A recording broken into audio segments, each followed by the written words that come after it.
Everyone, তো মা এখানে সকাল সকাল ছাড়াচ্ছে হচ্ছে কাঁঠাল, আর একদিকে আমি মাখছিলাম হচ্ছে কুট্টু হুজুরের লাঞ্চ, কারণ আমার আজ একটু বেরোনোর আছে, তাই ওদের তাড়াতাড়ি লাঞ্চ করিয়ে দিচ্ছি।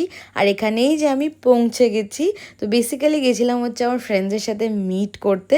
তো actually it was a kind of girls date, কারণ আমার এই বন্ধুটা আনান্যা, ও বেরিয়ে যাচ্ছে মানে কলেজের জন্য, ও অন্য স্টেটে চলে যাচ্ছে, তাই জন্য তার আগে আমরা একটা লাস্ট মিট করে নিলাম। গেছিলাম হচ্ছে আমাদের কমফর্ট প্লেস, যেটা হচ্ছে সাউথ সিটি। গিয়ে অনেকক্ষণ গল্প করার পর প্রায় 4টের সময় আমরা আমাদের লাঞ্চ অর্ডার করি। খেয়ে দিয়ে আবার একটু টুকটাক বাড়ির জন্য খাবার নিয়ে বেরিয়ে পড়ি। নিচে আসার সময় দেখি যে আমার ক্রাশ বিক্রম চ্যাটার্জি, ওর একটা মুভি আছে, সেইটারই গানের অ্যালবাম রিলিজ করার জন্য এসছিল। আমি দেখে জাস্ট মানে একদম পুরো দাঁড়িয়ে গেছিলাম ভিডিও করার জন্য। তারপরে এই যে বেরিয়ে আসি, আর এখানে এই তিনজন যে কি করছে জানি না।